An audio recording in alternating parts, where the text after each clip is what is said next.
In a small, quiet village tucked away in a post-war country, a young boy stared out into a world that felt entirely too small for him. His home was cold, resources were scarce, and his father, a stern, hardened man, believed in strict discipline and expected a simple, traditional life for his son. But this boy had a secret. Deep inside his mind, he had drawn a blueprint. While his peers played in the mud, he discovered a window to another world. Wow. A dusty magazine featuring a colossal, muscular man standing under a palm tree in a place called California. To the boy, that man didn't just look strong. He looked completely free. He looked like a god. That magazine became his map. He didn't just want to visit that distant land. He decided he would conquer it. He told his family he would move to America and become a champion. They laughed. They told him to get a real job. But the boy didn't hear their doubts. He only heard the heavy, rhythmic thud of iron. By his teenage years, the boy had found his sanctuary, a poorly lit, freezing local gym. While other kids went to parties, he spent hours lifting heavy, cold iron until his hands bled and his muscles screamed. When the gym closed on weekends, he broke in through the windows. The freezing air didn't matter. The lack of proper food didn't matter. He had a vision so vivid it burned hotter than any exhaustion. Even when the law demanded his service and placed him in the uniform of his country's military, the dream couldn't be locked down. One night, he risked everything.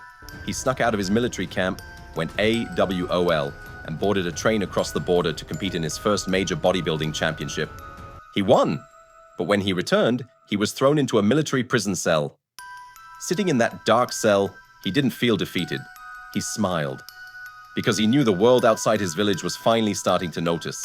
At just 21 years old, with empty pockets and a pocket full of broken English, the young Titan finally stepped onto the golden sands of America.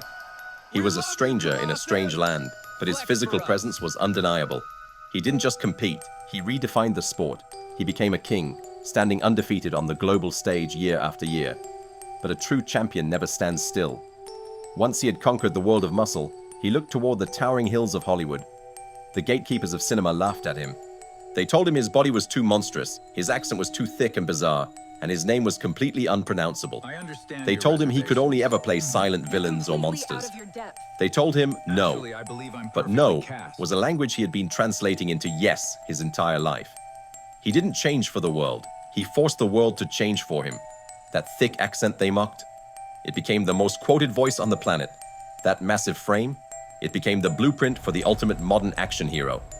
He didn't just act in movies, he defined an entire era of global cinema, becoming one of the biggest box office stars in human history. Yet his final act would be his most surprising. Decades after arriving as a penniless immigrant, the boy from the village stood before a roaring crowd. Not as an athlete, not as an actor, but as the elected leader of the wealthiest state in America.